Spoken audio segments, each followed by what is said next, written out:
मछली चावल पर सियासी संग्राम। गोंडा के बिलसर निवासी अभिषेक पांडे का तीखा हमला। महंगाई और जनजीवन पर उठाए बड़े सवाल। गोंडा जनपद के बेलसर नगर पंचायत क्षेत्र के निवासी अभिषेक पांडे ने खान पान और बढ़ती महंगाई को लेकर चल रही राजनीतिक बहस पर तीखी प्रतिक्रिया दी है।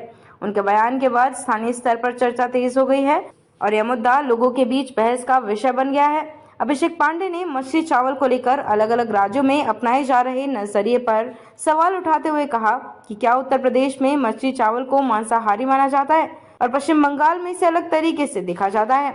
उन्होंने कहा कि इस तरह के मुद्दों पर अलग अलग मानक अपनाना लोगों को भ्रमित करता है।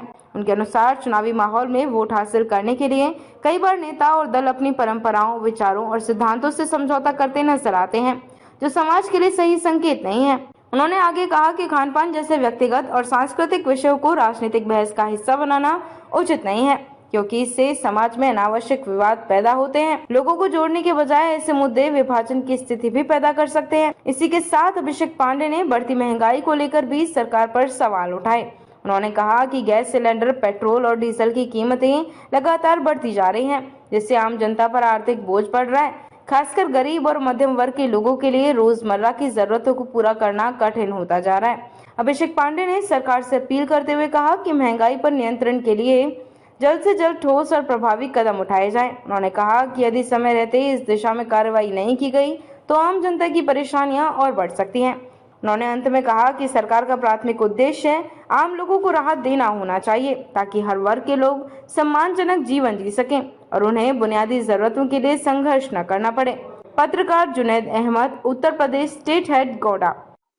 नमस्कार, मैं हूं जुनैद अहमद। इस समय हमारे साथ मौजूदगी है अभिषेक पांडे जी की, चूंकि ये बेलसर नगर पंचायत क्षेत्र के रहने वाले हैं और इनसे हम चर्चा करेंगे आज जो भारत देश में इस समय जिससे जनता परेशान है उस विषय पर भी बात करेंगे और चर्चा ये भी करेंगे कि इनका उद्देश्य क्या है, लोगों के बीच में अपनी बातों को रखने के लिए क्या उद्देश्य देंगे कि जिससे इस समय गैस सिलेंडर की दिक्कत है, पेट्रोल डीजल की दिक्कत है, महंगाई चरम सीमा पर है और चूंकि कहीं ना कहीं ये एक स्कूल से अटैच भी है और विद्यालय में अपना ये एक पारिवारिक संबंध के रूप में विद्यालय भी जाते हैं और बच्चों को एक मोटिवेशन भी देते हैं, तो इस संबंध में हम बात करेंगे। सबसे पहले आपका स्वागत है भाई। धन्यवाद, नमस्कार। मैं अभिषेक पांडे, बेलसर। जैसे अभी आपने कहा कि देश की समस्याएं या महंगाई पर जो चर्चाएं हैं, तो यथावत स्थिति सबके सामने है कि आज वो स्थिति है भारत देश की कि कभी डीजल के लिए लाइन लगी हुई है, कभी पेट्रोल के लिए लाइन लगी हुई है, तो कभी गैस सिलेंडर के लिए लाइन लगी हुई है, जबकि ये सारी चीजें हमारे देश में पर्याप्त मात्रा में होनी चाहिए थी, क्योंकि कहीं ना कहीं इसमें सरकार की गलतियां हैं, जिससे मतलब पूरी जनता को इस समस्या का सामना करना पड़ रहा है। रह गई महंगाई पर मुद्दे की बात, चलिए महंगाई एक क्षण के लिए समझा भी जा सकता है, समय बदल रहा है, सारी तकनीकें बदल रही हैं, उसमें महंगाई फिर भी समझ में आ रही है। लेकिन अगर देश तेल के लिए लाइन में खड़ा है, सिलेंडर के लिए लाइन में खड़ा है, तो फिर इस पर कहीं ना कहीं सरकार पर उंगलियां उठ जरूर रही हैं, क्योंकि ये देश की समस्या है। देश की समस्या को सरकार के नजर में होना चाहिए, गवर्नमेंट को उसे नजर। सरकार क्या देखे, योगी आदित्यनाथ जी तो इस समय बंगाल में प्रचार प्रसार में लगे हुए। हाँ, जैसे योगी आदित्यनाथ जी बंगाल में प्रचार कर रहे हैं, उन्होंने अपने एक भाषण के दौरान ये भी कहा कि तुम मुझे खून दो, मैं तुम्हें आजादी दूंगा। इसको स्वामी विवेकानंद जी महाराज ने कहा। तो स्वामी विवेकानंद जी लोग कहे थे ये चीज। भैया, ये चीज आप शास्त्र को या तो फिर इतिहास हम लोगों को गलत पढ़ाया गया, क्योंकि इतिहास में पढ़ाया गया कि सुभाष चंद्र बोस ने आजादी के समय पर देश से एक अपील किया था कि आज तुम मुझे खून दो, मैं तुम्हें आजादी दूंगा। तो कहीं ना कहीं सुभाष चंद्र बोस को हटाकर ये श्रेय स्वामी विवेकानंद जी को दिया जा रहा है। आप मान रहे हैं इस बातों को? नहीं मान? नहीं, हम नहीं मान रहे हैं भैया। हमें जो इतिहास पढ़ाया गया, जिस इतिहास में जो लिखा है, हम उस चीज को मान रहे हैं, हम किसी के कहने से नहीं मान रहे हैं। भैया गवर्नमेंट के लिए बरगदे मामला आ गए तो कहाँ मान लिया मामला आ गए। जैसे उनके लिए भी एक संविधान है, गाइडलाइन है। अगर यही कोई विपक्ष का नेता बोल रहा होता तो मुकदमा लिख दिया जाता। इससे देश की भावनाओं को ठेस पहुंच रहा है, इससे देश में आत्म सम्मान की कमी हो रही है। लेकिन एक प्रदेश का मुखिया, इतने बड़े राज्य का मुखिया अगर कह रहा है तुम मुझे खून दो मैं तुम्हें आजादी दूंगा, और ये बात स्वामी विवेकानंद जी ने कहा, तो क्या ये माना जा सकता है? पत्रकार महोदय, आप भी पढ़े, आपको इतिहास में यही पढ़ाया गया कि सुभाष चंद्र बोस ने कहा है, तो क्या आप ये मानेंगे स्वामी विवेकानंद जी ने कहा है? अच्छा, हो सकता है कि मुंह से निकल गया हो, भूल गए हो ये चीजों को लेकर, तो अपनी गलतियां माने। राहुल गांधी के मुंह से निकल गया था आटा, वो तेल को लेकर किलो के हिसाब, बड़ी टिप्पणी की गई थी उस पे। जैसे हमें किसी पक्ष विपक्ष से कोई मतलब नहीं है, हम किसी राजनीतिक पार्टी के प्रवक्ता नहीं है, हम एक देश के नागरिक होने के नाते अपनी बातों को रख रहे हैं आपके सामने। तो गलतियां किसी से भी हो सकती हैं, विपक्ष का करे तो मुद्दा बनाया जाए और पक्ष का नेता बोले तो उसको शांत कर दिया जाए। अनुराग ठाकुर के द्वारा मछली चावल खाया गया, कह रहे हैं बहुत स्वादिष्ट है, मीडिया के द्वारा बोलने पर भैया क्या कहेंगे? अब इस पर तो एक ही बात है, सनातन के ठेकेदार अगर मंगलवार को मछली चावल खा रहे हैं तो इससे तो यही दिख रहा है कि उत्तर प्रदेश की मछली मांसाहारी है, बंगाल की मछली शाकाहारी है। शाकाहारी कैसे हो सकती है बंगाल की मछली? अब ये तो खाने वाले लोग बताएंगे, जो मंगलवार को भगवा गमछा डालकर और बीजेपी का गमछा डालकर गले में और मछली चावल खाते हुए अपना फोटो वायरल कर रहे हैं। ये तो वही लोग बता सकते हैं कि कैसे शुद्ध हो गया और यहाँ शुद्ध हो गया, क्योंकि वो एक सनातन के ठेकेदार हैं, वो हमें बता रहे हैं कि मांस से दूर रहिए। ठीक है, ये कहीं नहीं बताया गया हमारे धर्म में कि सनातनी जितने हिंदू भाई हैं वो मांस खाएं, मांस का सेवन करें। हम ये नहीं कह रहे कि पाप है खाना, खाना है खाइए, कोई रोक नहीं रहा है, तो किसी दूसरे को ज्ञान मत दीजिए आप। अरे मनोज तिवारी भी तो कह रहे थे, मनोज तिवारी खाए, रवि किशन रहे, भैया सब रहे, लेकिन अब वहाँ हम किसी का नाम क्यों ले? हाँ, बस हम ये अपील जरूर करेंगे कि अगर आप खुद मांसाहारी हैं तो दूसरों को आप समझाइए मत।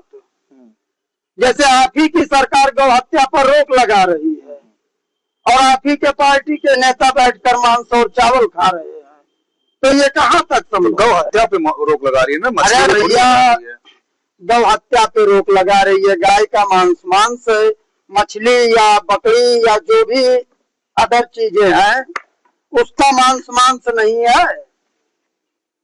जैसे गौ हत्या, एक गाय हमारी माता है, हम हिंदू हैं, हिंदू धर्म में गाय को माता माना गया, हम उस पर विरोध कर रहे हैं कि गौ हत्या बंद होनी चाहिए। हमने मछली या अदर मांस पर तो विरोध किया नहीं। ठीक है, तो कहीं ना कहीं जैसे आपको ये भी तो दिख रहा है कि ठीक है आप मांसाहारी हैं, अच्छी बात है, लेकिन तब फिर आप समाज में ये मत कहिए आकर के कि हम सनातन के बहुत बड़े ठेकेदार हैं, क्योंकि शास्त्रों में मांस खाने वाले के लिए हिंदू धर्म में कोई जगह नहीं दिया गया है, कोई स्थान। तो आपके कहने मतलब है ये सनातनी नहीं रह गए, मछली चावल खा लीजिए? हाँ भैया, हम तो नहीं मान रहे हैं। अब जबरदस्ती वाली बात अलग है कि आप गमछा पहन लो, भगवा पहन लो, ठीक है, जैसे कहावत कही गई, अकेले चना भाड़ नहीं फोड़त। ठीक है, तो भैया हम इस 140 करोड़ के आबादी में हमारी अकेले की आवाज से हम ये नहीं कह रहे कि ना खाएं या बुरा है। भाई जिसको जो खाना है, जो करना है, आप स्वतंत्र हैं, आपको कोई रोक नहीं सकता है, लेकिन आप दूसरों को मत रोकिए, क्योंकि आप खुद स्वयं उस चीज को कर रहे हैं, तो आप किसी को रोक नहीं सकते। अरे मछली भात खा लिए, सरकार बना रहे हैं बीजेपी वहाँ पर, अच्छी बात है। देखिए, मैंने सरकार पर कोई टिप्पणी नहीं की, भाई पार्टी का चुनाव है, हर पार्टियां अपना मेहनत कर रही हैं, सफलता जिसके नसीब में होगा उसे मिलेगा।